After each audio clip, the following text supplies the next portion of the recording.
السلام علیکم، ڈاکٹر فرحان محمود چودھری حاضر خدمت ہے۔ آج میں نے ایک نیا پلان سوچا ہے کہ جو بھی ویڈیو آپ لوگوں سے شیئر کی جائے گی انشاءاللہ تعالی ایک دن پہلے میں اس ویڈیو کا پرومو آپ کے ساتھ شیئر کروں گا تاکہ آپ کو ایڈوانس پتہ ہو کہ میری نیکسٹ ویڈیو کون سی آئے گی۔ انڈیا سے ایک کمنٹ کیا ہے اسامہ صاحب نے کہ ان کے پاس شیپ یعنی کہ بھیڑیں کا ٹورنامنٹ ہوتا ہے، تو اس سلسلے میں انہوں نے اپنی رہنمائی درکار مانگی ہے۔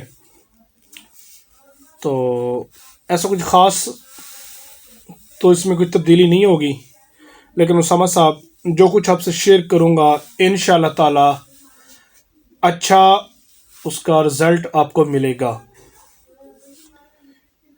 جیسے کہ پہلے آپ کو میری ویڈیو سے فائدہ ہوا، انشاءاللہ اس ویڈیو سے بھی فائدہ ہوگا۔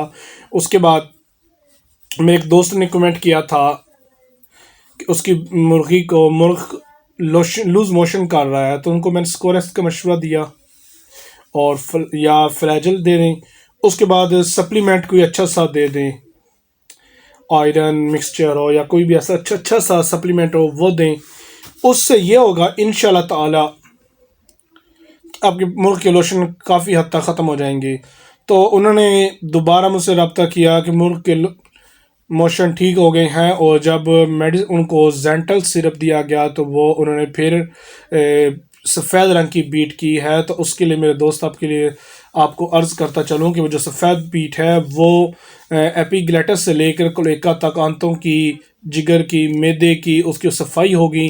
وہ زینٹلز کی صفائی کر کے اندر سے جو بھی سائیڈ افیکٹ ورمز ہیں ان کو ختم کرے گی، نکالے گی۔ اس کے لیے اس نے پیچز کرنے ہیں، وہ کوشش کریں وہ پیچز آپ کنٹرول کریں۔ اس کو پیچز کو آپ نے کنٹرول نہیں کرنا، اسے لوز موشن کرنے دیں۔ وہ لوز موشن نہیں ہے، وہ اس کے پیٹ کی صفائی ہے۔ لوز موشن وہ ہوتا ہے جس میں پانی کی مقدار زیادہ ہو اور بیٹ کے دوسرے مقدار کم ہو، کیونکہ جو بیٹ آپ نے مجھ سے شیئر کی اس میں پانی کی مقدار نہیں ہے، وہ ویسے پیٹ کی صفائی ہے۔ دعا میں یاد رکھیے گا۔ ڈاکٹر فرحان محمود چودھری۔